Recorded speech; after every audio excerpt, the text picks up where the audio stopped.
थेट दिल्लीला जाऊया। दिल्लीमध्ये डॉक्टर मनमोहन सिंग यांचं पार्थिव हे निगमबोध घाटावरती आणण्यात आलेलं आहे। त्यांच्यावर शासकीय इतमामामध्ये अंत्यसंस्कार केले जात आहेत। दिल्ली दलाकडून त्यांना सलामी देण्यात आलेली आहे। केंद्रीय गृहमंत्री अमित शहा आणि राजनाथ सिंग देखील या ठिकाणी उपस्थित आहेत। त्यांचं पार्थिव हे आज सकाळी काँग्रेसच्या मुख्य कार्यालयामध्ये आणण्यात आलं, अंत्यदर्शन घेण्यात आलं आणि त्यानंतर ही अंत्ययात्रा काँग्रेसच्या मुख्य कार्यालयापासून ते पुढे निगमबोध घाटापर्यंत निघाली। ही दृश्य आपण निगमबोध घाटावरची पाहताय। या ठिकाणी शासकीय इतमामामध्ये डॉक्टर मनमोहन सिंग यांच्यावर अंत्यसंस्कार केले जातील। दिल्ली दलाकडून सैनिकांकडून त्यांना मानवंदना देण्यात येते आणि काँग्रेसचे प्रमुख नेते आणि केंद्रीय गृहमंत्री आणि सोबतच राजनाथ सिंग देखील अंत्यदर्शनासाठी उपस्थित आहेत। दिल्लीतल्या निगमबोध घाटावरची ही दृश्य आहेत। पार्थिवावरती त्यांच्या अंत्यसंस्कार केले जात आहेत आणि देशानं एक आर्थिक अर्थतज्ञ अभ्यासक गमावलेला आहे याची भावना प्रत्येकाच्या मनामध्ये आज पाहायला मिळते आहे। गुरुवारी रात्री दिल्लीमध्ये एम्स रुग्णालयामध्ये त्यांच्यावर उपचार सुरू असताना त्यांचं निधन झालं आणि संपूर्ण राजकीय वर्तुळामधून विविध क्षेत्रामधून हळहळ व्यक्त करण्यात आली। प्रत्येकाने शोक व्यक्त केला। मानवंदना त्यांना आदरांजली देण्यासाठी सगळ्याच विविध माध्यमांमधून आपल्या आठवणींना प्रत्येक नेत्यांनी उजाळा दिलेला आहे आणि त्यानंतर आज सकाळी त्यांच्या अंत्ययात्रेला काँग्रेसच्या मुख्य कार्यालयामधून सुरुवात झाली आणि आता त्यांचं पार्थिव हे दिल्लीतल्या निगमबोध घाटावरती आणण्यात आलेलं आहे। शासकीय इतमामामध्ये त्यांच्यावर अंत्यसंस्कार केले जात आहेत आणि अंत्यदर्शनासाठी त्यांचं पार्थिव हे या ठिकाणी ठेवण्यात आलेलं आहे। केंद्रीय गृहमंत्री अमित शहा आणि राजनाथ सिंग देखील उपस्थित आहेत। तर सोबतच गांधी परिवारामधील सोनिया गांधी, प्रियंका गांधी वाड्रा आणि राहुल गांधी देखील आपल्याला यावेळी पाहायला मिळत आहेत। काँग्रेसचे सर्वच प्रमुख नेते या अंत्यदर्शनासाठी उपस्थित राहिलेले आहेत। शीख बांधव देखील मोठ्या प्रमाणामध्ये अंत्यविधीसाठी अंत्यदर्शनासाठी जमलेले आहेत। निगमबोध घाटाची ही दृश्य आहेत। सकाळी अंत्ययात्रेला माजी पंतप्रधान डॉक्टर मनमोहन सिंग यांच्या अंत्ययात्रेला सकाळी सुरुवात झाली। सकाळी काँग्रेसच्या मुख्य कार्यालयामध्ये त्यांचं पार्थिव आणण्यात आलं। या ठिकाणी देखील अंत्यदर्शनासाठी त्यांचं पार्थिव ठेवण्यात आलं आणि तिथून ह्या अंत्ययात्रेला सुरुवात झाली। आता निगमबोध ह्या घाटावरती हे पार्थिव आणण्यात आलेलं आहे। दिल्ली दलाकडून सलामी देण्यात आलेली आहे आणि शासकीय इतमामामध्ये त्यांच्यावर अंत्यसंस्कार केले जात आहेत। राहुल गांधी, प्रियंका गांधी यांनी अंत्यदर्शन घेतलेलं आहे आणि सोबतच अमित शहा, राजनाथ सिंग हे देखील उपस्थित आहेत। मनमोहन सिंग यांना अखेरचा निरोप दिला जातोय आणि त्यांना अखेरचा निरोप देण्यासाठी गर्दी उसळलेली आहे। माजी पंतप्रधान डॉक्टर मनमोहन सिंग यांना अखेरचा निरोप देण्यासाठी दिल्लीमधून सकाळपासूनच त्यांच्या अंत्ययात्रेला देखील गर्दी पाहायला मिळाली आणि मनमोहन सिंग यांना मानवंदना देण्यासाठी निगमबोध घाटावरती देखील मोठी गर्दी पाहायला मिळते आहे। त्या पद्धतीनं पोलिसांचा बंदोबस्त देखील ज्या ठिकाणाहून ही अंत्ययात्रा जाणार होती त्या ठिकाणी पोलीस बंदोबस्त देखील लावण्यात आला। काँग्रेसच्या मुख्य कार्यालयापासून ह्या अंत्ययात्रेला सुरुवात झाली। निगमबोध घाटापर्यंत ही अंत्ययात्रा होती आणि दरम्यान त्यांचं पार्थिव हे निगमबोध घाटावरती ठेवण्यात आलेलं आहे आणि त्यांच्या आठवणींना उजाळा देण्यासाठी त्यांनी केलेल्या एकंदरीतच कामांना एक नवी ओळख देण्यासाठी आणि त्यांच्या कार्याला सलाम करण्यासाठी आज सगळेच नेते ह्या ठिकाणी उपस्थित आहेत। काँग्रेसचे प्रवक्ते अतुल लोंढे आपल्यासोबत जोडले गेलेले आहेत। अतुलजी, गुरुवारी रात्री माजी पंतप्रधान मनमोहन सिंग यांचं निधन झालं आणि आता निगमबोध घाटावरती अंत्यदर्शनासाठी प्रमुख नेते उपस्थित आहेत। भारतानं एक अर्थतज्ञ, एक आर्थिक अभ्यासक असणारा, महत्त्वपूर्ण, संयमी आणि शांत असणारा नेतृत्व गमावलेला आहे। अतुलजी, सर्वात महत्त्वाची गोष्ट अशी आहे की एखाद्या गोष्टीमध्ये सुधारणा करणे हा भाग निराळा आणि एखाद्या गोष्टीचं सुधारणा करून त्याच्यामध्ये फार मोठी प्रगती साध्य करणे हे काम जे आहे ते डॉक्टर मनमोहन सिंग साहेबांनी केलेलं आहे। या देशाचं जागतिक स्तरावर जे महत्त्व वाढलं त्याचं सगळ्यात मोठं जर कोणतं कारण असेल तर या देशामध्ये जो उच्च मध्यम वर्गीय आणि मध्यम वर्गीय तयार झाला आणि ही जी मार्केट तयार झाली, ही मार्केट तयार होण्याचं जर श्रेय कोणाला जात असेल तर डॉक्टर मनमोहन सिंग साहेबांचं। आता स्वतः एवढे मोठे अर्थतज्ञ होते। एक कार्यक्रम मोंटेक्सिंग अवलीवालिया जे त्यांचे मित्र होते, त्यांच्यासोबत त्यांनी शिक्षण घेतलेलं होतं, त्यांच्यासारखेच अर्थतज्ञ होते, त्यांच्या पत्नीने एक कार्यक्रम अर्थविश्वावर आयोजित केला होता आणि त्या कार्यक्रमामध्ये एका तरुणाने त्यांना भयंकर प्रश्न विचारले अर्थव्यवस्थेवर। तर त्याच्या घरात ईडी नाही गेली, त्याच्या घरात इन्कम टॅक्स नाही गेला।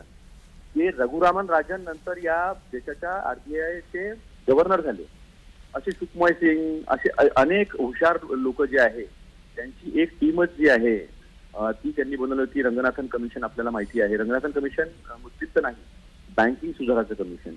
तर हे अर्थव्यवस्था इतकी त्यांनी सुदृढ केली होती. लेयर्ड त्यांनी ज्या आहे त्या याच्यामध्ये इम्प्रुव्हमेंट केलेल्या होत्या आणि त्याचे फळ जे आहे ते आज आपण बघतोय. अनेक आर्थिक चुका 2014 नंतर झाल्या, पण त्याचं बोलण्याचं कारण नाही आहे.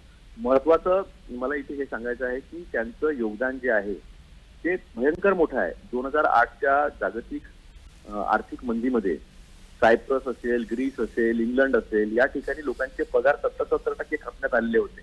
लोकांनी आपले सण सुद्धा सेलिब्रेट केले नव्हते, आपले पाळीव प्राणी सोडून दिलेले होते. अशा परिस्थितीत भारत जो आहे तो त्या मंदीची झळ त्याला पोहोचली नव्हती. याचं सर्व श्रेय आहे ते डॉक्टर मनमोहन सिंग यांना जातं. ज्या पद्धतीचे नंतर आरोप झाले त्याचं काय झालं ह्या 10 वर्षात आपल्याला माहिती आहे. पण त्यांचं एक वाक्य मात्र सगळ्या देशाच्या लक्षात कायम राहील आणि ते असं आहे की history will be kinder to me than the contemporary media. हे जे त्यांनी म्हटलं की इतिहास जो आहे तो माझ्यासोबत न्याय करेल, तेव्हा त्यांनी नेहमीच असं म्हटलं. त्यांना कमजोर म्हणण्यात आलेलं होतं, पण जेव्हा सिव्हिल न्यूक्लिअर डील, नागरी अणुसुरक्षा कायदा जो डील केली होती अमेरिकेसोबत, जे आपल्याला जाणं आवश्यक होतं थर्मल पॉवर मधून, कोळशाच्या याच्यातून आपल्याला बाहेर निघणं गरजेचं आहे. कारण की क्लायमेट चेंज, पोल्युशन ह्या सगळ्या गोष्टी आहेत आणि ती विजेसाठी आपल्याला तो करायला आवश्यक होता आणि सरकार त्यांनी पणाला लावलेलं होतं. दुसऱ्यांदा जेव्हा पंतप्रधान बनण्याची वेळ आली होती तेव्हा त्यांनी सांगितलं होतं की मला पूर्ण 5 वर्ष जर मिळत असेल तरच मी पंतप्रधान बनेल. आणि आज तुम्ही बघा ज्या पद्धतीचा सन्मान पूर्ण देश, पूर्ण जग त्यांना देत आहेत.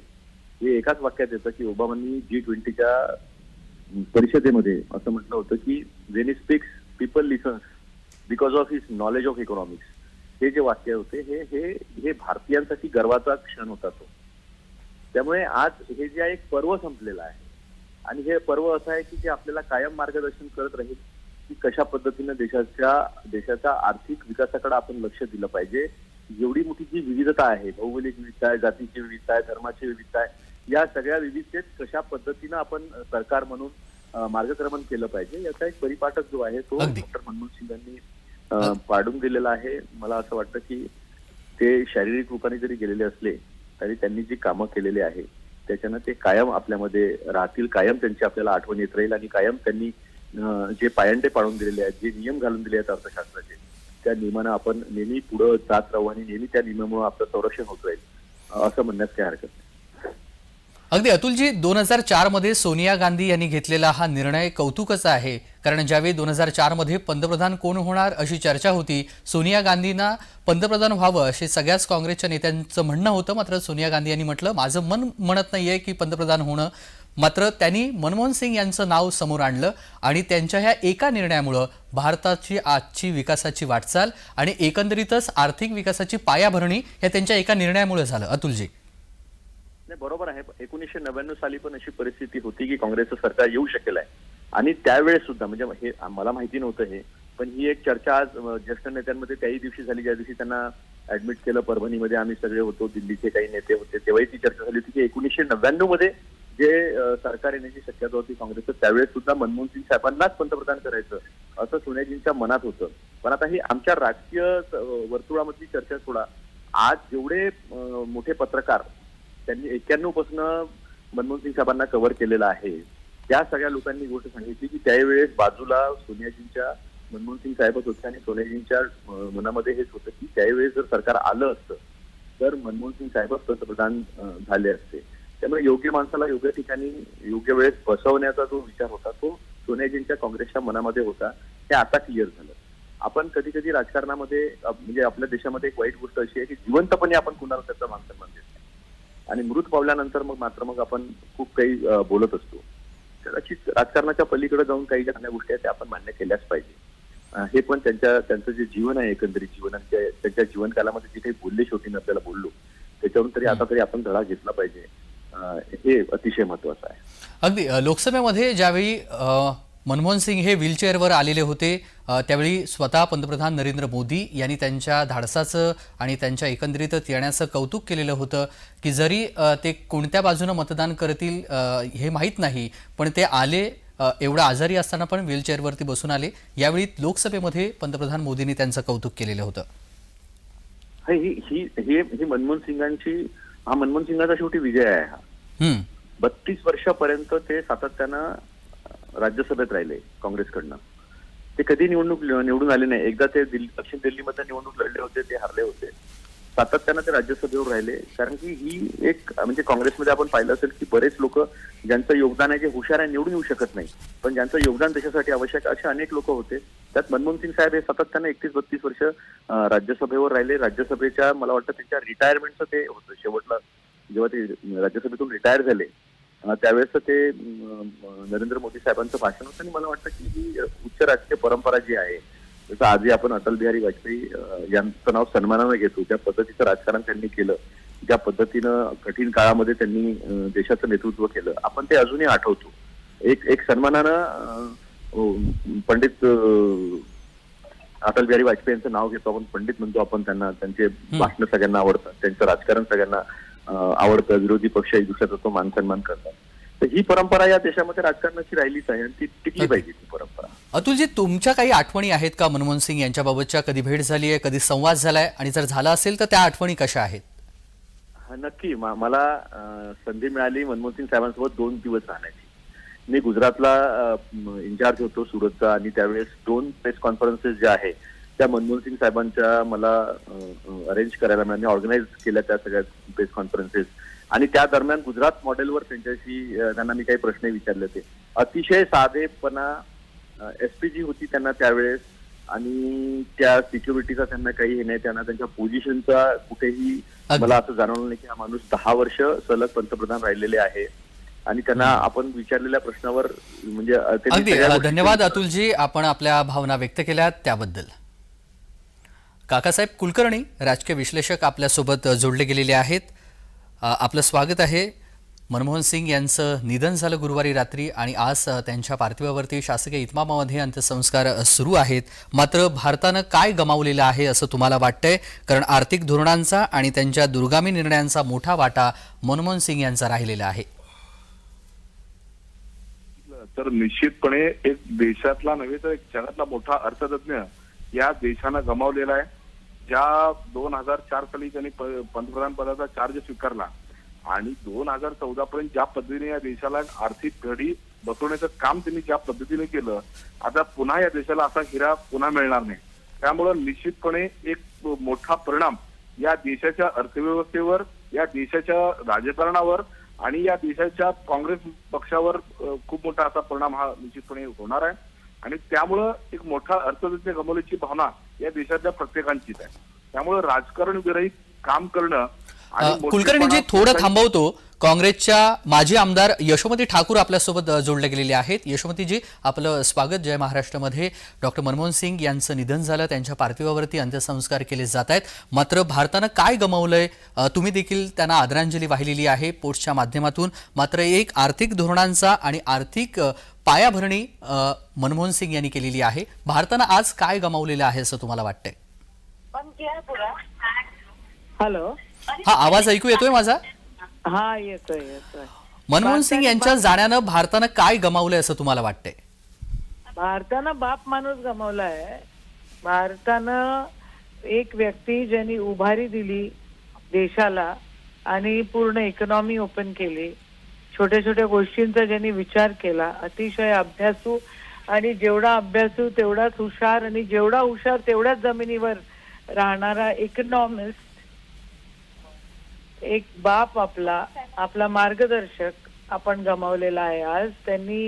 आम्ही त्यांच्यासोबत काम केलेलं आहे. आम्ही बघितले, आम्ही युवक काँग्रेसमध्ये असताना एक छोटंसं डेलिगेशन त्यांना घ्यायला गेलो होतो, तर ते युवक आलेले आहेत मला, ते आम्हाला दारापर्यंत सोडायला आले होते. एवढ्या जमिनीवर राहणारा, एवढा हुशार, एवढा मोठा अर्थतज्ञ आज आपण गमावलेला आहे. आणि त्यांची पोकळी आयुष्यभर, जोपर्यंत हा देश आहे तोपर्यंत त्यांची पोकळी नक्कीच आपल्याला भासत राहील, असं माझं ठाम मत आहे. अगदी. यशोमती, तुमची पहिली भेट आणि पहिला संवाद आठवतोय का? त्या आठवणींना तुम्ही उजाळा देऊ शकता का? ती भेट आठवतेय का? मी त्यांना युवक काँग्रेसमध्ये असतानाच भेटले होते. आम्ही जनरल सेक्रेटरी युथ काँग्रेस होती ऑल इंडिया, आणि आम्ही टीम म्हणून त्यांना भेटायला गेलो होतो. आणि आम्ही त्यांना असं दुरून बघत होतो तर ते आम्हाला हायवे दुरून why are you standing there, आप जल्दी आओ, पास में आओ, बोलो क्या चाहिए. आणि बिलकुल अतिशय सालसपणानं त्यांनी आम्हाला काही गोष्टी समजावून सांगितल्या होत्या, सिस्टम मधल्या आमच्या निवेदनातल्या त्यांनी आम्हाला समजावून सांगितल्या होत्या. आणि नंतर मग कर्नाटकाचे जेव्हा इलेक्शन होते, मागचे कर्नाटकाचे इलेक्शन, त्यावेळेला त्यांच्यासोबत मला प्रेस कॉन्फरन्सेसला वगैरे उपस्थित राहण्याचा योग आला आणि कर्नाटकमध्ये आम्ही त्यांच्यासोबत काम करू शकलो होतो त्याही वेळेला. अगदी त्यांच्या कार्यकाळामध्ये राबवण्यात आलेल्या आर्थिक सुधारणांमुळे देशाच्या विकासाचा मार्ग खुला झाला असं म्हटलं जातं. एकंदरीतच देशाची आर्थिक पायाभरणी त्यांनी 2004 ते 2014 मध्ये केलेली आहे. 1991 मध्ये देखील अर्थमंत्री होते तेव्हा देखील झालेले आहेत. आजच्या विकासाचा वाटा ज्याची पायाभरणी मनमोहन सिंग यांनी केलेली आहे. यशवंतीजी, काही ताई, माझा आवाज ऐकू येतोय का तुम्हाला? काही तांत्रिक कारणामुळे यशवंती ठाकूर यांच्याजवळ संपर्क होत नाहीये, मात्र त्यांनी आपल्या भावना व्यक्त केलेल्या आहेत. पुन्हा एकदा राजकीय विश्लेषक काकासाहेब कुलकर्णी आपल्यासोबत जोडले गेलेले आहेत. कुलकर्णीजी, माफ करा, तुम्हाला काही वेळासाठी थांबवण्यात आलेलं होतं, मात्र तुम्ही आपला मुद्दा आणि तुमच्या जी प्रतिक्रिया आहे ती पूर्ण करा. आपण जर बघितलं तर या देशातला एक खूप मोठा अर्थतज्ञ आपण गमावलेला आहे. त्याचं कारण असं आहे की जागतिकीकरण असेल, उदारीकरण, खाजगीकरण, 1991 जेव्हा नरसिंहरावांचं सरकार होतं त्यावेळेला मनमोहन सिंग हे अर्थमंत्री होते आणि त्यांनी ज्या पद्धतीने या जागतिकीकरणाचा निर्णय घेतला, भारताची बाजारपेठ जगासाठी खुली केली आणि त्याचाच परिणाम म्हणजे आज आपण आंतरराष्ट्रीय मार्केटमध्ये आज आपण मोठी स्वप्न जी बघतोय, याचा सगळा परिणाम हा फक्त मनमोहन सिंगांच्या निर्णयामुळे आहे. निश्चितपणे खूप चांगले निर्णय त्यांनी त्या काळात घेतलेले आहेत. रोजगार हमी योजना असेल किंवा आधार कार्ड सारखी योजना असेल किंवा भारत अमेरिकेचा आण्विक करार असेल,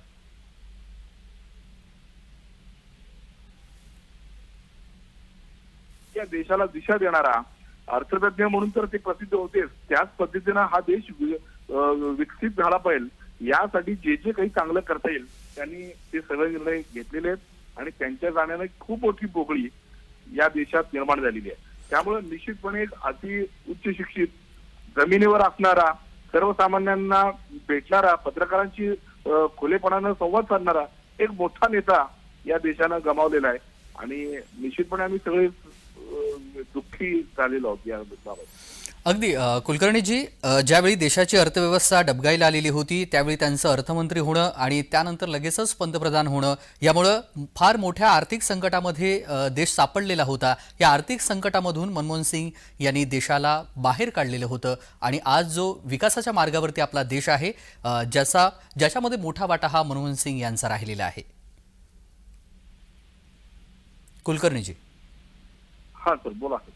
अगदी ज्यावेळी ते अर्थमंत्री झाले, पुढे पंतप्रधान झाले, ज्यावेळी आर्थिक डबघाईला आपला देश आलेला होता आणि ज्यामध्ये आर्थिक विकासाची पायाभरणी मनमोहन सिंग यांनी केलेली आहे, आजचा जो आपला देश आहे विकासाच्या मार्गावरती आहे, ज्याची पायाभरणी ही मनमोहन सिंग यांनी त्यांच्या कार्यकाळामध्ये केलेली होती.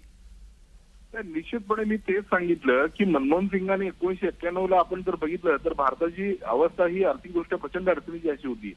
नरसिंहरावांचं सरकार होतं आणि तेव्हा त्यांनी एलपीजी नावाचं धोरण स्वीकारलं, लिबरलायझेशन, प्रायव्हेटायझेशन आणि ग्लोबलायझेशन. आपण त्याला मराठीमध्ये जागतिकीकरण, उदारीकरण आणि खाजगीकरण असं म्हणतो. आणि या निर्णयाचा फायदा असा झाला की भारताची बाजारपेठ जगासाठी खुली झाली गेली. त्यामुळे निश्चितपणे परकीय चलन या देशाला एवढ्या मोठ्या प्रमाणात मिळालं किंवा भारताचा अनेक इम्पोर्ट आणि एक्सपोर्ट मध्ये आपण एवढ्या पुढे गेलो, त्याचा परिणाम निश्चितपणे भारतीय अर्थव्यवस्थेला चालना देण्यासाठी या धोरणाचा खूप मोठा फायदा झाल्याचा आपल्याला अनेक वेळा बघायला आलं. निश्चितपणे जेवढे चांगले ते अर्थतज्ञ होते तेवढेच चांगले ते विकसक म्हणून या देशासमोर ते आले. रोजगार हमी योजना महाराष्ट्रात पूर्वी चालायची आणि जेव्हा ते पंतप्रधान झाले ती योजना राष्ट्रीय स्तरावर नेण्याचं काम सुद्धा मनमोहन सिंगांनीच केलं.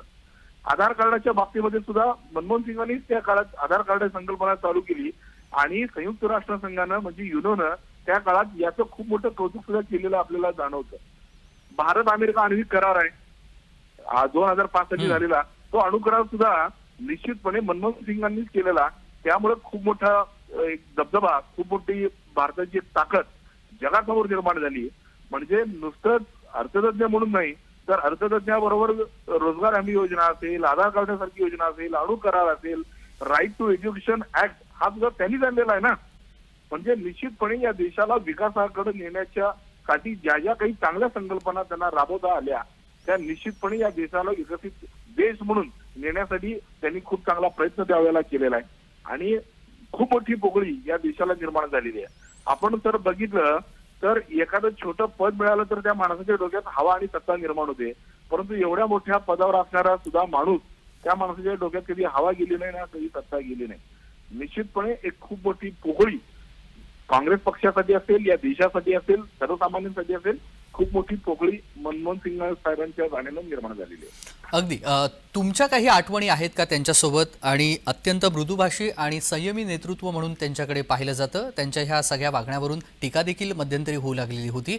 मात्र तुमच्या काही अशा आठवणी आहेत ज्यावेळी तुमची भेट झाली किंवा संवाद निश्चितपणे झाला? तर मला एक आठवण सांगायला आवडेल. मी मूळचा सोलापूरचा आहे आणि सोलापूरचे माजी आमदार नरसई आडम मास्तर जे कम्युनिस्ट पक्षाचे होते त्यांनी एक विडी घरकुल योजना त्यावेळेला तयार केली होती आणि त्याच्या उद्घाटनासाठी डॉक्टर मनमोहन सिंग त्यावेळेला सोलापूरला आले होते. मला त्यांना भेटण्याची संधी त्यावेळेला मिळाली होती आणि म्हणजे एखादा एवढा मोठा माणूस किती मऊ असू शकतो, मृदू असू शकतो, किती शांत असू शकतो हे मला अतिशय जवळ त्यावेळेला अवघ्या 1-1.5 मिनिटाच्या भेटीत मला ते बघायला आणि जाणवायला मिळालं त्यावेळेला. ते अगदी आर्थिक धोरण आणि एकंदरीतच इतर त्यांच्या कार्यकाळामध्ये जे निर्णय झालेले होते ते देखील महत्त्वाचे होते. 1991 ते 2014 पर्यंत त्यांच्या राजकीय कारकिर्दीमध्ये त्यांनी घेतलेले हे निर्णय आजही महत्त्वाचे मानले जातात. निश्चितपणे देशाला दिशा देणारा माणूस विकसित देशाकडे नेण्यासाठी ज्या ज्या गोष्टी त्यांना करता आल्या त्या अतिशय चांगल्या दर्जाच्या एक उत्तम नेतृत्व, एक सक्षम नेतृत्व, एक अभ्यास म्हणून त्यांनी स्वतःची आपल्या कामात ओळख निर्माण केली. म्हणजे आपण नेहमी बघतो की बाबा अर्थतज्ञ म्हणून नाही तर वेगवेगळ्या क्षेत्रामध्ये त्यांनी जे जे निर्णय घेतले ते अतिशय चांगले आणि दर्जेदार निर्णय घेतले. राईट टू एज्युकेशन ऍक्टचा फायदा आपल्याला एवढ्या चांगल्या मोठ्या प्रमाणात झाला. जी मुलं बेघर होती आज त्यांचं प्रमाण कुठेतरी आपल्याला कमी होताना किंवा ते अतिशय अत्यल्प होताना आपल्याला दिसतं. हे मनमोहन सिंगांचीच देण आहे ना. अगदी अशा अनेक गोष्टी मला सांगता येतील किंवा भारत आणि अमेरिका अणु करार ही सुद्धा मनमोहन सिंग साहेबांचीच देण आहे. म्हणजे महासत्ता बनण्याचं स्वप्न आपण जे बघतो तेव्हा जगापुढे जात असताना आज आपण अणु करार केल्यामुळे अगदी. जगापुढे अगदी कुलकर्णीजी काही वेळासाठी थांबवतोय.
शासकीय इतमामामध्ये मनमोहन सिंग यांच्यावर अंत्यसंस्कार केले जात आहेत. दिल्ली दलाकडून त्यांना सलामी देण्यात आलेली आहे. राष्ट्रपती द्रौपदी मुर्मू यांनी अंत्यदर्शन घेतलंय. तर यावेळी पंतप्रधान नरेंद्र मोदी, केंद्रीय गृहमंत्री अमित शहा आणि राजनाथ सिंग देखील या ठिकाणी उपस्थित आहेत. मनमोहन सिंग यांचं अंत्यदर्शन घेण्यासाठी मनमोहन सिंग यांचं जाण्यानं एक अर्थतज्ञ आपण गमावलेला आहे आणि निगमबोध घाटावरती त्यांच्यावर अंत्यसंस्कार केले जात आहेत.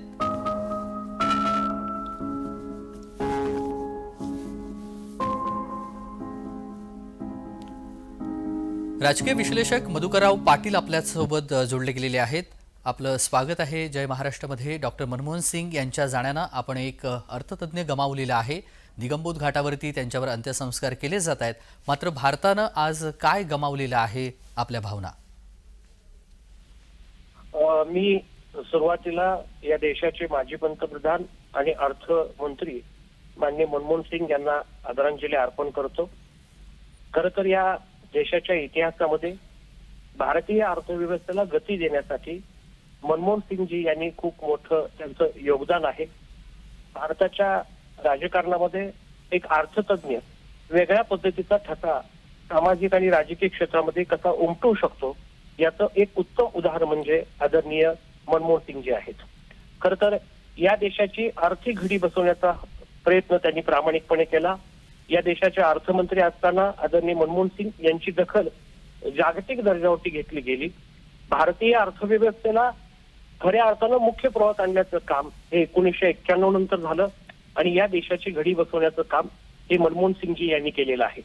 खर तर त्यांच्या माध्यमातून एक चांगला अर्थतज्ञ आपण गमावलेला आहे. नक्कीच भारतीय जनता आणि खऱ्या अर्थानं भारतातील अनेक लोकांच्या एक आदराचं स्थान म्हणून मनमोहन सिंग यांच्याकडे पाहिलं जातं. अगदी आर्थिक विकासाच्या पलीकडे शिक्षण क्षेत्र, परराष्ट्र धोरण आणि सर्वसामान्य नागरिकांच्या अधिकार या बाबतीत देखील त्यांचं योगदान आहे, जे न विसरणार आहे. देशाला आजही या सगळ्या योगदानाची उजळणी करावी लागते. पाटीलजी जी खरं तर या देशातल्या शिक्षण क्षेत्रामध्ये जर आपण पाहिलं तर आमूलाग्र बदल घडवून आणण्यासाठी त्यांनी अनेक विधेयक हे लोकसभेमध्ये आणि राज्यसभेमध्ये त्यांनी मांडले होते. साधारणतः मनमोहन सिंगजी यांचा जर आपण अभ्यास केला तर एक अर्थतज्ञ, शिक्षण तज्ञ, घटनातज्ञ आणि आंतरराष्ट्रीय ऋणानुबंध कशा पद्धतीचे असावेत याचे अनेक दाखले त्यांच्या जीवनचरित्रातून आपल्याला पाहावयास मिळतात. आज भारतीय अर्थव्यवस्थेबरोबर भारतीय शिक्षण क्षेत्रामध्ये बदल घडवून आणण्यासाठी त्यांनी सातत्यानं नवनवीन प्रयोग केले. मला आवर्जून आपल्याला एक गोष्ट चॅनलच्या माध्यमातून सांगावीशी वाटते की मनमोहन सिंगजी या देशाचे अर्थमंत्री असताना शिक्षणावरती जो 5.5% इतका खर्च होत होता साधारणतः त्यावेळी, तो खर्च बदलून त्यांनी त्याचं प्रमाण वाढवण्याचा प्रामाणिकपणे प्रयत्न केला आणि आज जे युजीसी मध्ये जे काही बदल झालेले पाहायला मिळतात उच्च शिक्षणाच्या मध्ये, याचं सगळ्यात मोठं श्रेय हे आदरणीय मनमोहन सिंगजी यांना जातं. अगदी एक राजकारणी कसा असावा तर तो मनमोहन सिंग यांच्यासारखा असावा, अशाच प्रत्येकाच्या भावना आहेत. तुम्ही एक राजकीय नेता म्हणून त्यांच्याकडे कसं पाहता, किंवा मग राजकीय नेता म्हणून त्यांचं वर्णन करायचं झालं तर तुम्ही कसं कराल? भारताच्या इतिहासामध्ये अजातशत्रू काही राजकीय व्यक्तिमत्व होती. पंडित जवाहरलाल नेहरू होते, लालबहादूर शास्त्री होते, सरदार वल्लभभाई पटेल होते. अगदी तशाच पद्धतीचं नेतृत्व हे मनमोहन सिंग यांचं होतं. राजकारणामध्ये निष्पाप व्यक्ती किंवा चारित्र्यवान व्यक्ती उत्तम पद्धतीनं ठसा कसा उमटवू शकतात याचं उत्तम उदाहरण म्हणजे मनमोहन सिंग जे आहेत. खरं तर त्यांच्या 10 वर्षाच्या कारकिर्दीमध्ये विरोधकांनी त्यांच्यावरती कधीही आरोप केले नाहीत. सभागृहामध्ये विरोधकांना सुद्धा बोलू द्यायची प्रथा ही खरं तर मनमोहन सिंगजी यांनी सभागृहामध्ये सुरू केली असं मला वाटतं. विरोधी पक्षातल्या लोकांची सुद्धा मतं ऐकून त्याच्यावरती मार्ग कसा काढायचा हे 10 वर्ष भारतानं अनुभवलेलं आहे. राजकारणामध्ये स्वच्छ चारित्र्य, उत्तम व्यक्तिमत्व आणि अभ्यासू वृत्ती असणारी माणसं सुद्धा येऊन यशस्वी होऊ शकतात याचं उत्तम भारतीय राजकारणातलं उदाहरण म्हणजे मनमोहन सिंग जे आहेत.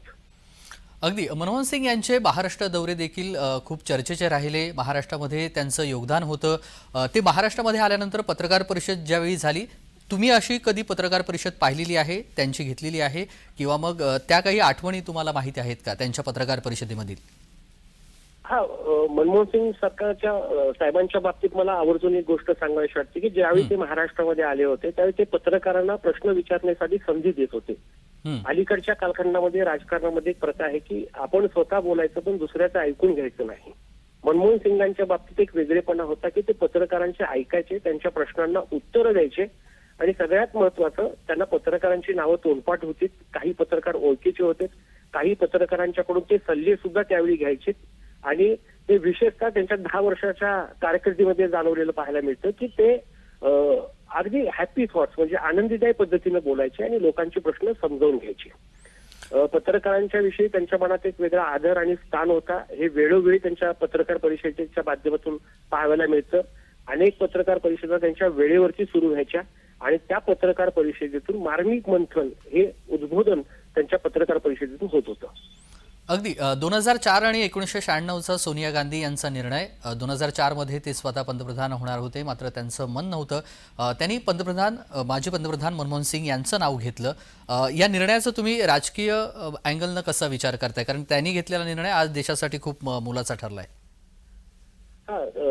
त्यावेळी या देशामध्ये एक चित्र असं निर्माण झालं होतं की आदरणीय सोनियाजी गांधी या देशाच्या पंतप्रधान होतील, पण राजकीय विरोधकांच्याकडून होत असलेला विरोध आणि त्यावेळी माझा अंतरात्मा मला सांगतोय की मला या पदावरती बसायचं नाही, हे जे काही विधान सोनियाजी गांधी यांचं होतं, या विधानाच्या नंतर देशाच्या सर्वोच्च पदावरती कोणी बसायचं पंतप्रधानपदी या विषयावरती काँग्रेस सरकार आणि त्यावेळच्या सर्व घटक पक्षांची चर्चा झाली आणि त्यावेळी एक राजकारणातलं निष्क्रिय नाव मनमोहनजी यांचं पुढे आलं आणि ते नाव पुढे आल्यानंतर विरोधी पक्षांनी सुद्धा त्यांना पाठिंबा दिला. खरं तर त्यावेळी काँग्रेस हा पूर्ण बहुमतात नव्हता, पण मनमोहन सिंग यांचं नाव घेतल्यानंतर डावे पक्ष असतील, समाजवादी असेल, जनता दल असेल, राजद असेल, तृणमूल असेल, अशा अनेक पक्षांनी त्यांना पाठिंबा दिला. मला अजूनही एक गोष्ट आठवते की ज्योती बसू यांनी बिनशर्त पाठिंबा त्यांना बाहेरून दिला होता आणि या मनमोहन सिंगांच्या अजातशत्रू व्यक्तिमत्वामुळेच खरं तर ते 10 वर्ष पंतप्रधान पद कारकीर्द पूर्ण करू शकले आणि सगळ्यात महत्वाचं त्यांच्या व्यक्तिमत्वातून 10 वर्ष देशाला विविध क्षेत्रामध्ये गरुड झेप घेता आली, हे विशेषाने मला या ठिकाणी नमूद करावं असं वाटतं.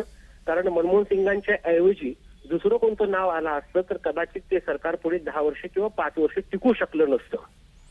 अगदी त्यांच्या निर्णयाची देखील चर्चा होते आणि त्यांच्या वागण्याची देखील आताही चर्चा होते. मृदुभाषी, स्मितभाषी आणि अगदी कमी बोलणारं नेतृत्व असं त्यांच्याकडे पाहिलं जायचं.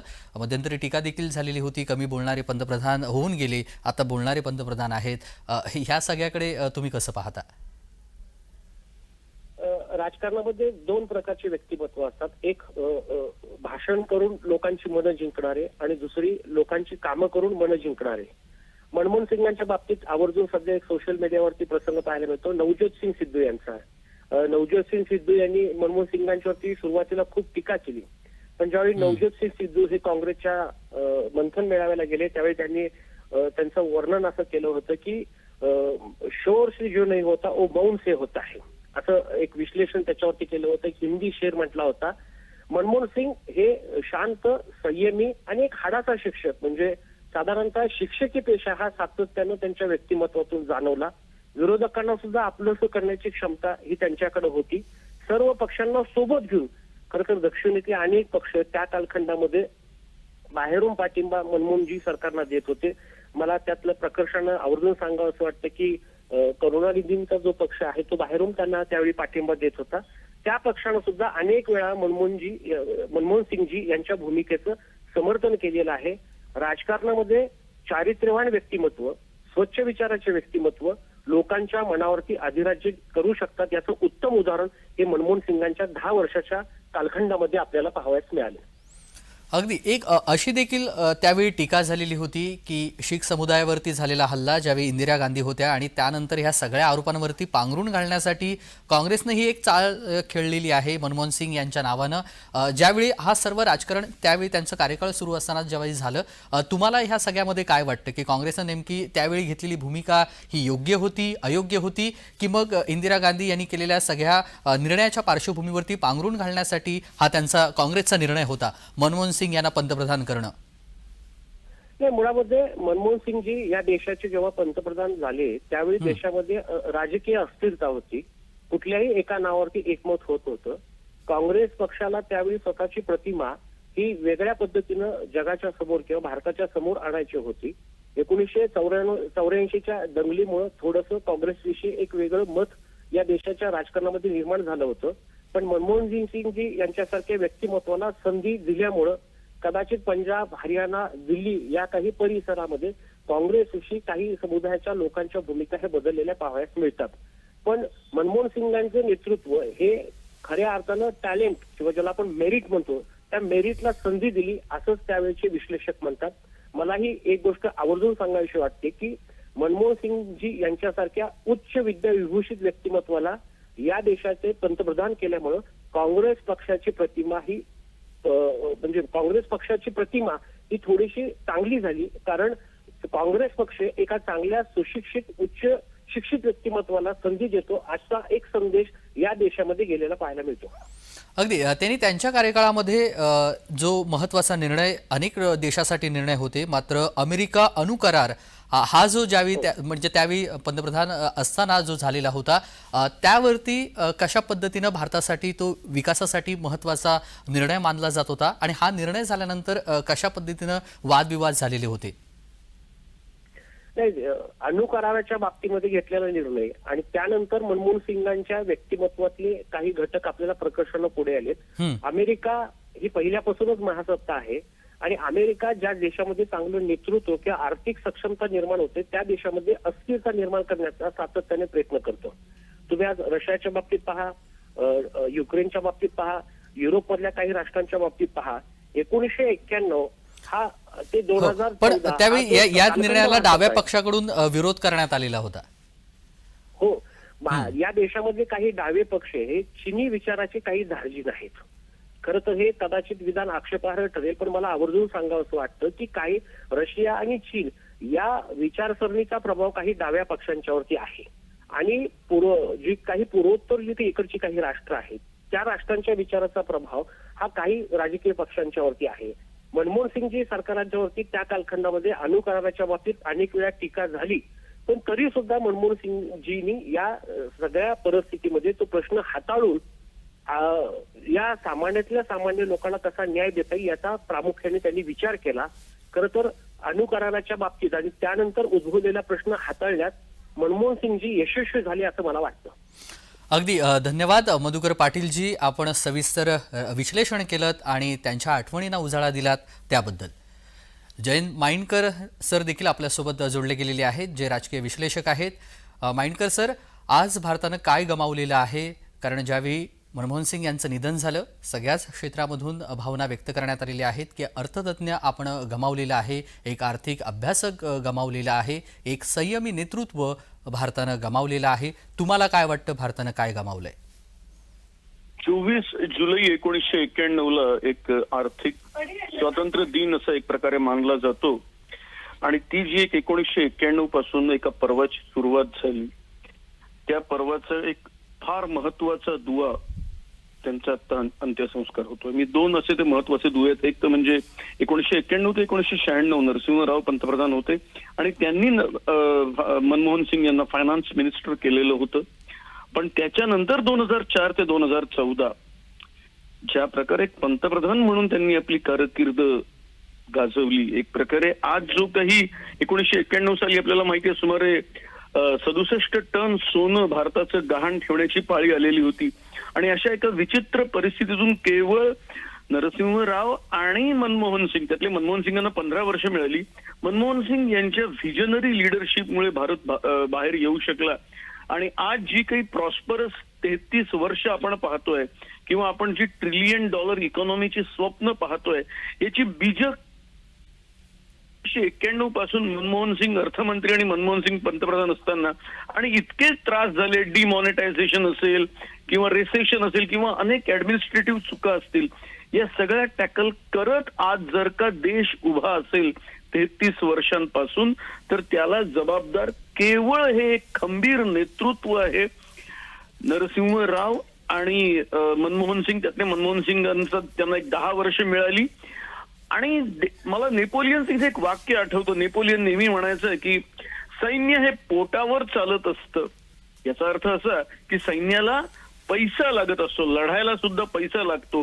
देश कुठल्याही धार्मिक किंवा वांशिक भावनेवर उभा राहत नसतो, देश पैशावर चालतो आणि हा पैसा जो काही उपलब्ध करून दिला आपल्या व्हिजनरी लिडरशिपमुळे, एफडीआय मोठ्या प्रमाणात आणलं, उदारीकरण केलं, त्याच्यामुळे $1 ट्रिलियन इकॉनॉमीची स्वप्न पाहणारा 2024चा भारत आपल्याला पाहायला मिळत आहे आणि आज त्याचा अंत झालेला आहे, अस्त होत आहे. एक फार दुःखद घटना आहे. अर्थात जो कोणी आहे त्यांनी दिलेलं देशाला हे योगदान न विसरता येणार आहे. धन्यवाद माइंडकर सरजी, आपण त्यांच्या आठवणींना उजाळा दिलात, त्यांच्याबद्दल सविस्तर विश्लेषण केलं त्याबद्दल. मनमोहन सिंग यांच्यावर अंत्यसंस्कार केले जात आहेत. निगमबोध घाटावरची ही दृश्य आपण पाहतोय. शुक्रवारी रात्री त्यांचं निधन झालं आणि त्यांचं पार्थिव हे निवासस्थानी आणल्यानंतर अंत्यदर्शन घेण्यासाठी देखील प्रमुख नेत्यांनी गर्दी केली आणि आज देखील काँग्रेसच्या मुख्य कार्यालयामधून अंत्ययात्रेला सुरुवात झाली. अंत्यदर्शन घेण्यासाठी स्वतः पंतप्रधान नरेंद्र मोदी, राष्ट्रपती द्रौपदी मुर्मू, केंद्रीय गृहमंत्री अमित शहा आणि राजनाथ सिंग देखील उपस्थित आहेत. सोबतच सोनिया गांधी, राहुल गांधी, प्रियंका गांधी वाड्रा आणि काँग्रेसचे सर्वच प्रमुख नेते निगमबोध घाटावरती त्यांना अखेरचा निरोप देण्यासाठी या ठिकाणी पाहायला उपस्थित मिळत आहेत. राष्ट्रपती द्रौपदी मुर्मू आणि पंतप्रधान नरेंद्र मोदी यांनी पार्थिवाचं अंत्यदर्शन घेतलेलं आहे. सर्वच नेत्यांनी अंत्यदर्शन घेतल्यानंतर निगमबोध घाटावरची ही दृश्य आपण पाहतोय. त्यांच्या आठवणींना उजाळा देण्यासाठी सर्वच क्षेत्रामधून त्यांना आदरांजली दिली जाते, श्रद्धांजली वाहण्यात आलेली आहे. एक अर्थतज्ञ आणि आर्थिक अभ्यासक भारतानं गमावलेला आहे, अशीच भावना आज प्रत्येक भारतीयांच्या मनामध्ये आहे. गुरुवारी रात्री निधन झाल्यानंतर सर्व क्षेत्रामधून त्यांना आदरांजली वाहण्यात आली. पंतप्रधान नरेंद्र मोदी आणि देशातील सर्वच प्रमुख नेत्यांनी त्यांच्या आठवणींना उजाळा दिला आणि एक आर्थिक अभ्यासक आपण या देशापासून गमावलेला आहे, अशी भावना आज आपल्याला पाहायला मिळतेय. 90च्या दशकामध्ये भारताच्या आर्थिक धोरणांचं आणि सोबतच उदारीकरण आणि आर्थिक सुधारणांचे शिल्पकार अशी ओळख ही माजी पंतप्रधान मनमोहन सिंग यांची राहिलेली आहे. नेहरू आणि गांधी कुटुंबातील सदस्याव्यतिरिक्त तेच असे पहिले पंतप्रधान आहेत जे पहिल्या कार्यकाळानंतर पुन्हा एकदा देशाच्या पंतप्रधानपदी विराजमान होण्यामध्ये यशस्वी ठरले. 2004 ते 2014 असा त्यांचा पंतप्रधान पदाचा कार्यकाळ राहिलेला आहे आणि 1991 मध्ये अर्थमंत्री म्हणून त्यांनी पदभार सांभाळला. त्याच्या पंतप्रधानाच्या कार्यकाळामध्ये सर्वात चर्चेचा ठरलेला निर्णय म्हणजे भारत आणि अमेरिका अणु करार होता, ज्या करारावरती डाव्या पक्षांनी कडाडून विरोध केलेला होता. त्यावेळी युपीए सरकारला बाहेरून पाठिंबा दिलेल्या डाव्या पक्षांनी ह्या निर्णयाविरोधात आवाज उठवलेला होता आणि त्यांचा हा निर्णय, इतर जे निर्णय होते त्या सगळ्याच निर्णयांचं स्वागत झालं. मात्र ज्यावेळी भारत आणि अमेरिका अणु करार झाला त्या निर्णयाला ज्या डाव्या पक्षांनी पाठिंबा दिलेला होता त्या पक्षानं देखील आक्षेप घेतला आणि त्यांच्या निर्णयाविरोधात आवाज उठवलेला आपण पाहिलेला आहे. सरकार कोसळण्याची जोखीम असताना काँग्रेसच्या कार्यकाळामध्ये पंतप्रधान नरेंद्र मोदी यांनी ज्यावेळी त्यांच्या आठवणींना उजाळा देताना मनमोहन सिंग यांचं नाव प्रकर्षानं घेतलेलं आहे. त्यांच्या नेतृत्वाबद्दल, त्यांच्या संयमी, स्मितभाषी, मृदभाषी नेतृत्वाबद्दल आणि वागण्याबद्दल देखील पंतप्रधान नरेंद्र मोदी यांनी कौतुक केलेलं आहे. आणि ज्यावेळी काँग्रेसच्या पडत्या काळामध्ये माजी पंतप्रधान मनमोहन सिंग यांनी काँग्रेसला कशा पद्धतीनं नव्यानं उभारी दिलेली आहे, त्यांच्या निर्णयामुळं काँग्रेसला उभारी मिळालेली होती आणि काँग्रेसचं एक नाव संपूर्ण देशामध्ये त्यांच्या नावानं समोर आलेलं होतं, हे देखील देशानं पाहिलेलं आहे.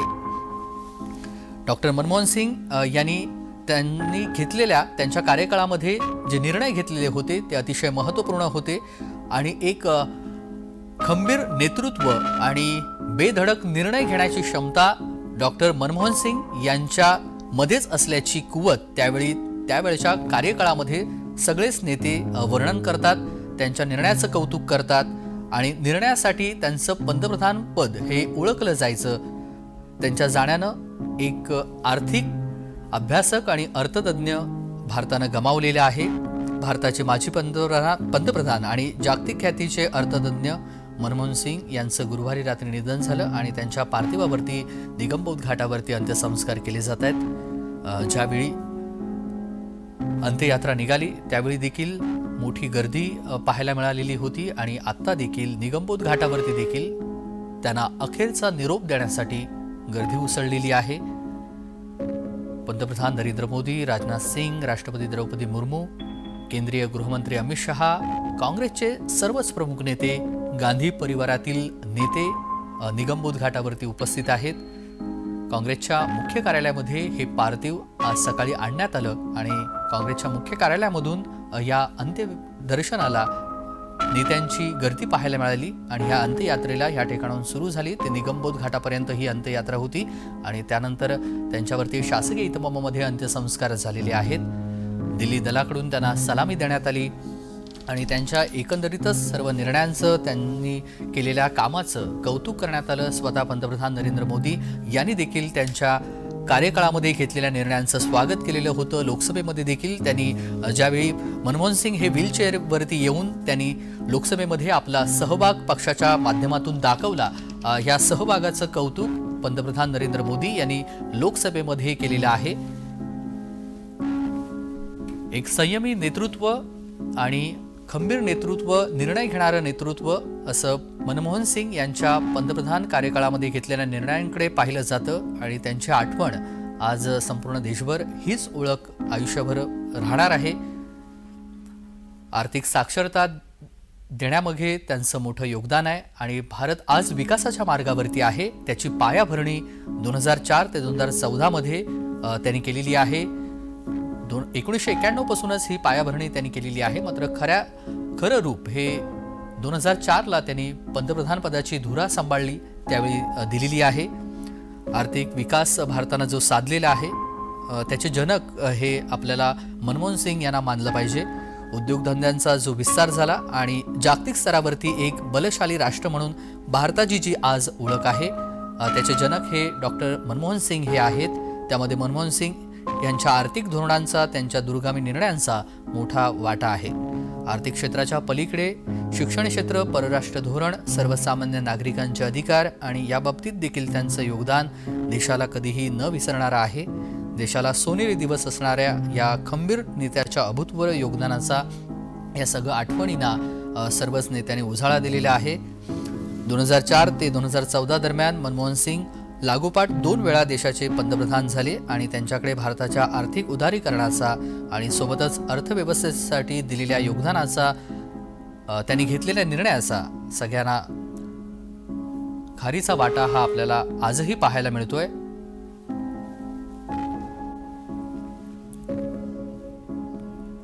नेहरू आणि गांधी परिवाराच्या व्यतिरिक्त सलग 2 वेळा पंतप्रधान पद भूषवणं हे त्यांच्या नावावरती आहे. अत्यंत मृदुभाषी, स्मितभाषी आणि कमी बोलणारं नेतृत्व असं त्यांच्याकडे पाहिलं जायचं. देशाचे पंतप्रधान होण्याआधी मनमोहन सिंग यांनी अत्यंत महत्त्वाच्या जबाबदाऱ्या काँग्रेस पक्षामध्ये सांभाळलेल्या आहेत. 1991 मध्ये अर्थमंत्री म्हणून त्यांनी कारभार सांभाळला. ते रिझर्व्ह बँक ऑफ इंडियाचे गव्हर्नर होते, त्यांनी तो देखील कारभार सांभाळलेला आहे. अर्थसचिव आणि सोबतच अर्थमंत्री देखील ते पुढे झाले आणि देशाच्या वरच्या सभागृहामध्ये म्हणजेच राज्यसभेमध्ये विरोधी पक्षाचं नेतृत्व देखील त्यांनी केलेलं आहे. मनमोहन सिंग यांच्या कारकिर्दीला आकार देणारे आणि अब्जावधी भारतीयांच्या आयुष्यावरती कायमस्वरूपी प्रभाव टाकणारे त्यांच्या कारकिर्दीतील अनेक निर्णय आहेत, ज्या निर्णयांची आत्ताही उजळणी होऊ शकते आणि त्यांच्या निर्णयामुळं भारताला एक आर्थिक साक्षरता आणि देशाच्या आर्थिक उभारणीची पायाभरणी मनमोहन सिंग यांनी त्यांच्या कार्यकाळामध्ये केलेली आहे. 1991 साली काँग्रेस पक्षाच्या नेतृत्वाखालील सरकारमध्ये मनमोहन सिंग हे अर्थमंत्री राहिले आणि आर्थिकदृष्ट्या भारताला सक्षम करण्यासाठी त्यांचे निर्णय हे आजही आठवणीत राहणारे आहेत. PV नरसिंह राव देशाचे पंतप्रधान होते. त्यावेळी ते 1991 मध्ये अर्थमंत्री म्हणून त्यांनी काम पाहिलं आणि देशाची अर्थव्यवस्था फार मोठ्या आर्थिक संकटाला तोंड देत होती. त्यावेळी त्यांचे निर्णय हे देशाला कामाला आलेले होते. देशाच्या अर्थव्यवस्थेची स्थिती अत्यंत बिकट असताना त्यांनी घेतलेले निर्णय, त्यांनी केलेलं काम हे देशाला आजही आठवणीमध्ये राहणार आहे. देशाची परकी गंगा जळली खालावत असतानाच त्यांनी सोनं गहाण ठेवलं आणि त्यानंतर जे काही बेधडक निर्णय घेतले ते देखील महत्त्वाचे आहेत. देशाची परिस्थिती आर्थिक गंभीर असताना देशाकडे फक्त 2 आठवड्यांची आयात करण्यापुरताच परकी चलनाचा साठा शिल्लक राहिलेला असतानाच त्यांनी सोनं गहाण ठेवून जे निर्णय घेतले, जे आर्थिक निर्णय होते, जे देशाला महत्त्वपूर्ण होते, रसातळलेल्या आर्थिक साक्षरतेला त्यांचे निर्णय हे पुन्हा उभारी देणारे होते. त्यांच्या आठवणींना आज सर्वच उजाळा देत आहेत. शीख समुदायातील पहिलं हे मोठं नेतृत्व पंतप्रधान मनमोहन सिंग यांच्या नावानं समोर येत आहे. शीख समुदायातील पंतप्रधान म्हणून त्यांची ओळख राहिलेली आहे आणि त्यांच्या अंत्यदर्शनासाठी त्यांच्या निवासस्थानी ज्यावेळी पार्थिव त्यांचं आणलेलं होतं त्यावेळी शीख समुदायाची देखील मोठी उपस्थिती या ठिकाणी राहिलेली होती. ह्या सगळ्याला मोठी पार्श्वभूमी आहे. मात्र या सगळ्या पार्श्वभूमी जरी असली, टीका टिप्पणी असली तरी मात्र त्यांच्या कामातून त्यांनी ह्या सगळ्या आरोपांना उत्तर दिलं. जरी कमी बोलणारं नेतृत्व असलं तरी देखील आपल्या कामातून उत्तर देणं हे त्यांचं स्वभाव राहिलेलं आहे. अगदी अर्थमंत्री असताना देखील आणि 2004 ते 2014मध्ये पंतप्रधान ज्यावेळी झाले त्यावेळी देखील त्यांच्या ह्या वागण्याची, त्यांच्या संपूर्ण बोलण्याची एक क्रिटिसाइज मोठ्या प्रमाणामध्ये राजकीय वर्तुळामध्ये झाली. मात्र त्यांनी ह्या सगळ्याला न जुमानता आपल्या कामावरती लक्ष दिलं आणि पंतप्रधान म्हणून त्यांनी काम केलेलं जे आजही देश आठवणीत ठेवत आहे.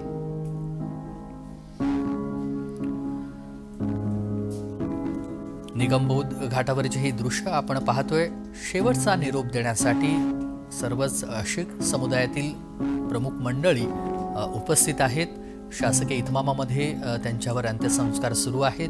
दिल्ली दलाकडून त्यांच्यावर सलामी देण्यात आली, सैनिकांकडून सलामी देण्यात आली आणि अंत्यदर्शन पंतप्रधान नरेंद्र मोदी, केंद्रीय गृहमंत्री अमित शहा, राजनाथ सिंग, राष्ट्रपती द्रौपदी मुर्मू यांनी अंत्यदर्शन घेतलेलं आहे आणि शीख समुदायाकडून प्रार्थना केली जाते. शासकीय इतमामामध्ये त्यांच्यावरती अंत्यसंस्कार झालेले आहेत. निगमबोध घाटाची ही दृश्य आहेत.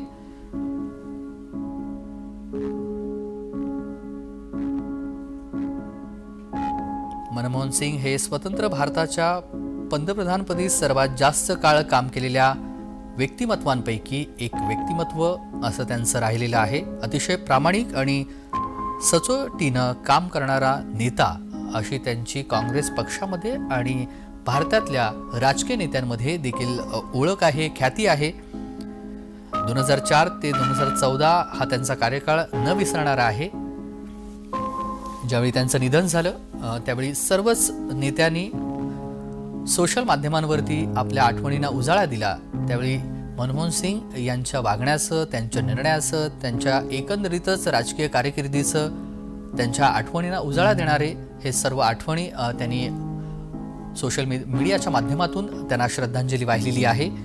भारताचे पहिले पंतप्रधान जवाहरलाल नेहरू यांच्यानंतर मनमोहन सिंग हे एकमेव पंतप्रधान होते जे त्यांच्या पहिल्या कार्यकाळानंतर पुन्हा एकदा देशाच्या पंतप्रधानपदी विराजमान होण्याची जो इतिहास आहे तो त्यांच्या नावावरती आहे. नेहरू यांच्यानंतर थेट मनमोहन सिंग ज्यांनी सलग दुसऱ्यांदा पंतप्रधान पद हे भूषवलेलं आहे. देशाचे पंतप्रधान भूषवणारे मनमोहन सिंग हे पहिले शीख नेते होते.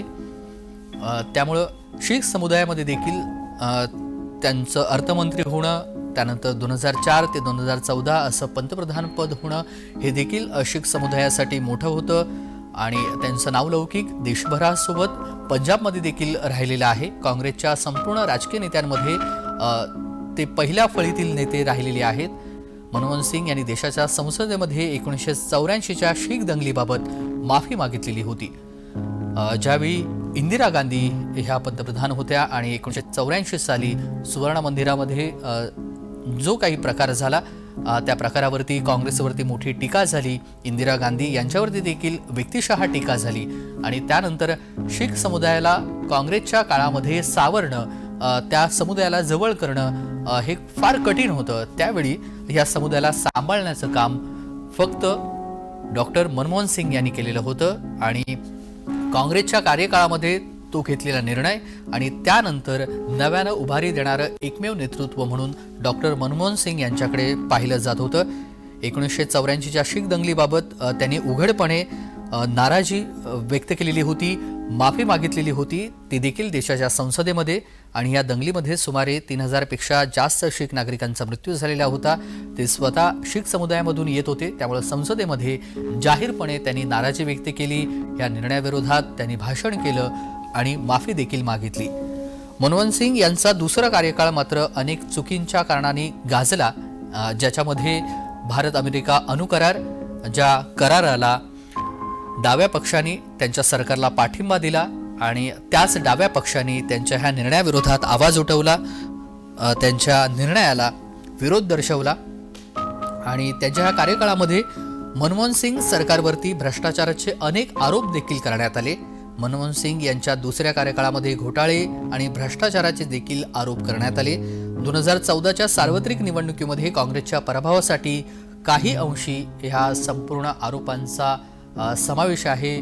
त्या आरोपांचा परिणाम भारतीयांच्या मनावरती झाला आणि 2014मध्ये अभूतपूर्व यश हे पंतप्रधान नरेंद्र मोदी यांच्या नेतृत्वामध्ये भाजपला मिळालं आणि भाजपचं सरकार हे देशामध्ये आलं असं त्यावेळच्या राजकीय तज्ज्ञांचं आणि आत्ताच्या राजकीय विश्लेषकांचं म्हणणं आहे. 26 सप्टेंबर 1932 रोजी भारतात असणाऱ्या पंजाबमधल्या एका छोट्याशा गावामध्ये मनमोहन सिंग यांचा जन्म झालं. जिथे पाणी नव्हतं, वीज नव्हती अशा गावामध्ये त्यांचा जन्म होणं आणि पुढे पंतप्रधान पदापर्यंत देशाची धुरा सांभाळणं असा एकंदरीतच त्यांच्या बाळपणीचा आणि पुढे 1992 पर्यंतचा संपूर्ण अर्थमंत्री होण्यापर्यंतचा त्यांचा हा प्रवास होता. पंजाब विद्यापीठामध्ये शिक्षण घेतल्यानंतर त्यांनी केम्ब्रिज विद्यापीठामधून पदव्युत्तर शिक्षण घेतलं आणि नंतर ऑक्सफर्डमधून DPhil पदवी त्यांनी घेतली आणि त्यानंतर संपूर्णपणे देशाला आर्थिक पायाभरणी देण्याचं काम हे डॉक्टर मनमोहन सिंग यांनी केलेलं आहे.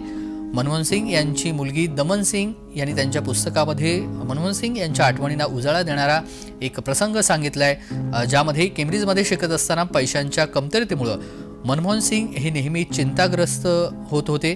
त्यांच्या शिक्षणापूर्वी दरवर्षी सुमारे 600 पाऊंड खर्च व्हायचा आणि पंजाब विद्यापीठानं दिलेल्या शिष्यवृत्तीमधून त्यांचा 160 पाऊंड मिळायचे. उर्वरित खर्चासाठी त्यांना त्यांच्या वडिलांवरती अवलंबून राहावं लागायचं. मात्र तिथल्या डायनिंग हॉलमध्ये मिळणारं अनुदानित जेवण ते सगळं आपलं शिक्षण चालवत होते आणि त्यावेळी ते जेवण 2 शिलिंग म्हणजे सुमारे 16 रुपयांना मिळायचं आणि त्यामधून त्यांनी आपलं शिक्षण पूर्ण केलं.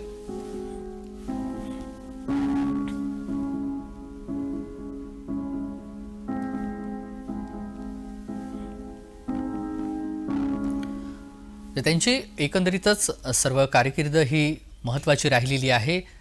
जे आपण दुसऱ्या साईडला पाहतोय ते संसदेमधलं भाषण आहे, ज्यावरती व्हीलचेअरवरती मनमोहन सिंग हे आले. एका तरतुदीवरती मतदान असतानाच काँग्रेसच्या वतीनं सहभाग दर्शवण्यासाठी ते त्यावेळी सहभाग दर्शवण्यासाठी संसदेमध्ये आले. ते व्हीलचेअरवरती आले आणि त्यांचं उघडपणे कौतुक हे पंतप्रधान नरेंद्र मोदी यांनी संसदेमध्ये केलं. त्यांनी आजारी असताना व्हीलचेअरमध्ये असताना काँग्रेसच्या मतांना सहभाग दर्शवण्यासाठी ते संसदेमध्ये आलेले होते आणि त्यावेळी पंतप्रधान नरेंद्र मोदी यांनी उघडपणे त्यांचं कौतुक केलं.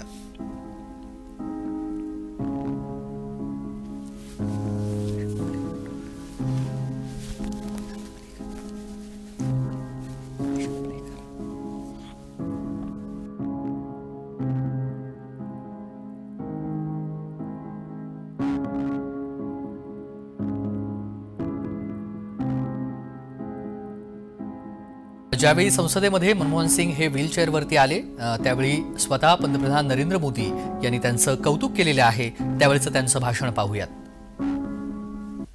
Doctor Manmohan Singh ji wheel chair में आए, वोट किया.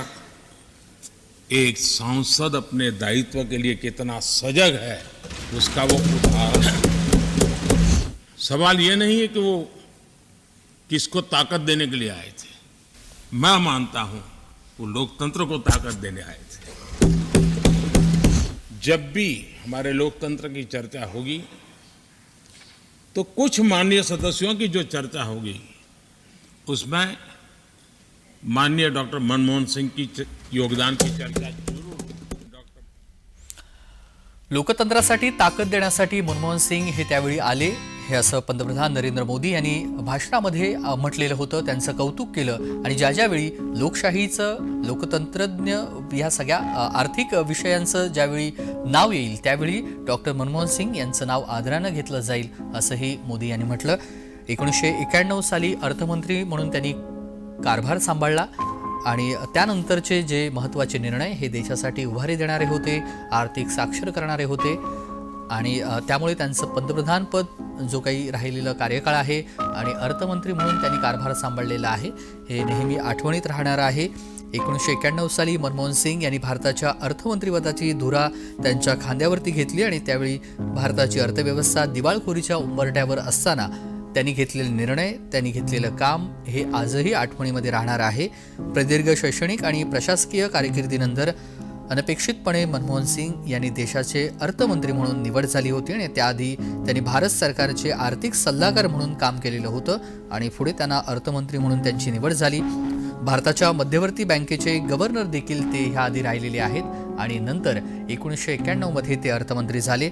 अर्थमंत्री म्हणून आपल्या पहिल्याच भाषणामध्ये त्यांनी खूप चांगलं भाषण केलं.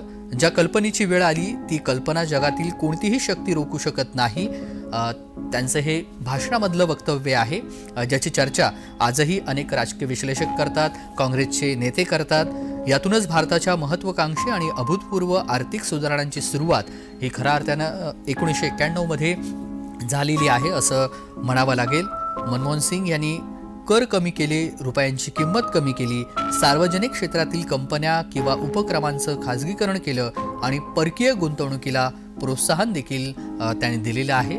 त्यामुळं अत्यंत गरीब असलेला कुटुंब, अत्यंत काम करणारे जे कामगार आहेत ते त्यांच्या कार्यकाळामध्ये चांगल्या पद्धतीनं जगू शकले, अशी त्यांनी आर्थिक साक्षरता आणलेली होती. आणि अर्थविषयक साक्षरता आणण्यामागे, अर्थविषयक अभ्यास करण्यामागे मोलाचा वाटा हा मनमोहन सिंग यांचं राहिलेला आहे. मनमोहन सिंग यांनी देशाच्या अर्थव्यवस्थेमध्ये केलेल्या महत्त्वाच्या आर्थिक सुधारणांमुळे 1990च्या दशकामध्ये देशाच्या अर्थव्यवस्थेला एक चालना मिळाली, उभारी मिळाली आणि बिकट स्थितीमधील अर्थव्यवस्थेला पुनर्जीवन मिळालं असं म्हणावं लागेल. देशातील उद्योग क्षेत्रानं देखील त्यावेळी गती पकडली आणि त्याचा विस्तार झाला. महागाई नियंत्रणामध्ये ठेवली गेली आणि देशाचा विकास दर हा सातत्यानं उच्च पातळीवरती चांगला राहिलेला आपण पाहिलेला आहे. जे आंतरराष्ट्रीय संबंध होते इतर देशांजवळ ते देखील त्यांचे नेहमी चांगले राहिलेले आहेत. अमेरिका असू देत किंवा मग इंग्लंड असू देत किंवा ज्या विकसनशील देशांच्या यादीमध्ये भारताचं नाव होतं त्या यादीतल्या देशांसोबत मनमोहन सिंग यांच्या कार्यकाळामध्ये आंतरराष्ट्रीय देशांसोबतचे संबंध हे फार महत्त्वाचे होते आणि ते संबंध त्यांनी जपलेले होते. भारत आणि अमेरिका अणुकरार ज्यावेळी झाला तो अणुकरार हा वादामध्ये ठरला. डाव्या पक्षाने त्याला विरोध केला. त्यावेळी देखील ते खचून न जाता त्यांनी त्यांची भूमिका ही प्रखरपणे मांडली आणि मनमोहन सिंगांना स्वतःच्या राजकारणी नसण्याची, राजकीय आधार नसल्याची पूर्ण जाणीव होती. मात्र एक राजकीय पद्धतीनं त्यांनी जो सामना केला तो देखील महत्त्वाचा आहे. 1999 मध्ये त्यांनी देशाच्या सभागृहामध्ये लोकसभेची निवडणूक लढवण्याचा प्रयत्न केलेला होता, मात्र त्यात त्यांचा पराभव झाला होता. मात्र काँग्रेस पक्षानं त्यांना वरच्या सभागृहात म्हणजे राज्यसभेत पाठवलं आणि पुढे त्यांची राजकीय कारकीर्द थांबेल किंवा मग कुठेतरी संपुष्टात येईल असं म्हटलं जायचं. मात्र वरच्या सभागृहात घेतल्यामुळं पुन्हा एकदा 2004 मध्ये त्यांच्या पंतप्रधान पदाची निवड झाली. त्यांच्या नावावरती शिक्कामोर्तब झालं. काँग्रेसच्या वरच्या फळीतील नेते म्हणून त्यांची नेहमी चर्चा व्हायची. मात्र 2004 मध्ये पंतप्रधान कोण होणार अशी सोनिया गांधी आणि मनमोहन सिंग यांच्यामध्ये चर्चा झाली. त्यावेळी स्वतः सोनिया गांधी यांनी पुढे येऊन मनमोहन सिंग यांचं नाव घेतलं.